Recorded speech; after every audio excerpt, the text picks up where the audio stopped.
দলের দুর্নীতি ঢাকতে প্রাণভোমরা বাঁচাতে প্রথমে ডাকাতি মমতা বন্দ্যোপাধ্যায়, তারপর শীতের দুপুরে রাজপথে টলিউডের অভিনেত্রীদের নিয়ে হাঁটাহাঁটি করলেন মমতা বন্দ্যোপাধ্যায়।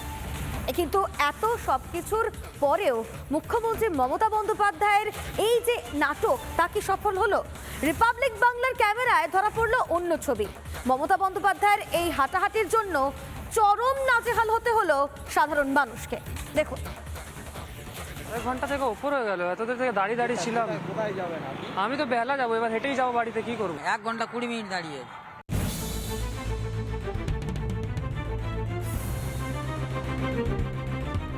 শুনলেন তো আমজনতার ভোগান্তির কথা। মমতা ব্যানার্জির মিছিলের জেরেই রাস্তায় বাস অটোর দেখা নেই। বাড়ি ফেরার সময় চরম হয়রান স্কুল পড়ুয়া থেকে অফিস যাত্রীরা। এক ঘন্টা থেকে উপর হয়ে গেল, এতদের থেকে দাঁড়িয়ে ছিলাম। কোথায় যাবেন? আমি তো বেলা যাবো, এবার হেঁটেই যাবো বাড়িতে, কি করবো? এগুলো সব বন্ধ আছে, হেঁটেই যেতে হবে, কি করবো? প্রবলেম হচ্ছে না? প্রবলেম তো আছে, প্রবলেম আছে। এত আমার 5 কিলোমিটার 6 কিলোমিটার আমরা হেঁটে বাড়ি যাবো, স্টুডেন্ট আছি আমরা স্কুলের। গোপালনগর থেকে বালিগঞ্জ মেরে কেটে 5 কিলোমিটারের রাস্তা, বাস অটোয় আধ ঘন্টাও সময় লাগে না। অথচ সেই রাস্তা পার করতে গাড়ির জন্য 1.5 ঘন্টা দাঁড়িয়ে নিত্যযাত্রীরা। 1 ঘন্টা 20 মিনিট দাঁড়িয়ে। 1 ঘন্টা 20 মিনিট দাঁড়িয়ে? বিশ্বাস করুন, 1 ঘন্টা 20 মিনিট দাঁড়িয়ে। হ্যাঁ, 1 ঘন্টা 20 মিনিট, 1 ঘন্টা দাঁড়িয়ে আছি। 1 ঘন্টা 20 মিনিট, 1 ঘন্টা 20 মিনিট দাঁড়িয়ে আছি। হ্যাঁ, অটো পাচ্ছি না। সবাই একসঙ্গে দাঁড়িয়েছে 1 ঘন্টা 20 মিনিট। মিটিং এর জন্যই হচ্ছে, অন্যান্য দিন এত লেট হয় না। 1 ঘন্টার মতো।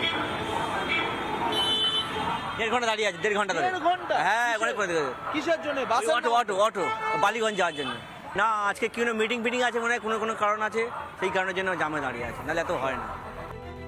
দলের কেলেঙ্কারি, ভোটের মুখে প্রাণ ভোমরা নিয়ে টানাটানি, সব মিলিয়ে বেজায় চাপে মুখ্যমন্ত্রী মমতা ব্যানার্জি। জনতার মন ভোলাতে আইওয়াশ করতে তিনি পথে নেমে পড়েছিলেন। তাঁর এখন আম ভোটারের কথা ভাবার সময় কোথায়?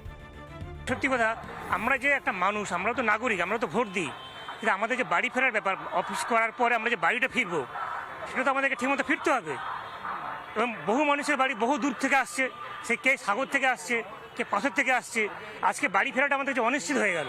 দেখছেন না, একদমই দেখছেন না, তার কারণ আমরা সাধারণ মানুষরাই হ্যারেস হচ্ছি, আর কিছুই না। এখানে এসে দেখছি যানবাহনের জন্য সেও কোনো সিস্টেম নেই। কতক্ষণ ধরে আমরা অনেকক্ষণ 1 ঘন্টার উপরে দাঁড়িয়ে আছি, না অটো না বাস, কোনো যানবাহনই আমরা পাচ্ছি না। 1 ঘন্টা? আজকে কি জন্য হলো, এই মমতা ব্যানার্জি নিজে মিছিল করেছেন যাদবপুর থেকে হাজিরা পর্যন্ত। এই আমাদের সাধারণ লোকের এত অসুবিধা হচ্ছে, এবং মেন প্রপার রাস্তার উপর, কলকাতার উপর দিয়েই এটা হচ্ছে। এবার আমরা বিপদে পড়ছি। প্যাসেঞ্জার যারা দাঁড়িয়ে রয়েছেন তারা কিন্তু কার্যত স্বীকার করে নিলেন মুখ্যমন্ত্রীর জন্যই তাদের আজকের এই হেনস্থা। মুখ্যমন্ত্রী মমতা বন্দ্যোপাধ্যায় তিনি কি এই কথা শুনতে পাচ্ছেন? কারণ মানুষকে কলকাতা শহরে হয়রান করে ছাড়লেন মাননীয়া এবং তার বাহিনী।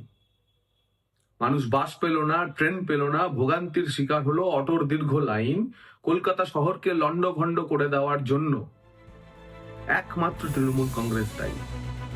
সাধারণের ভোটে জিতবেন, ক্ষমতা ভোগ করবেন, নবান্নের 14 তলায় পৌঁছবেন, অথচ নিজের স্বার্থে তাঁদেরই হয়রান করতে একবারও ভাবেন না মমতা ব্যানার্জি। মাননীয়া, জনতা জাগছে, দেওয়াল লিখনটা পড়তে পারছেন তো? সৈকত পালের রিপোর্ট, রিপাবলিক বাংলা। নানা ধরনের কন্টেন্ট দেখার জন্য লাইক করুন, শেয়ার করুন আমাদের ফেসবুক পেজ, সাবস্ক্রাইব করুন আমাদের ইউটিউব চ্যানেল।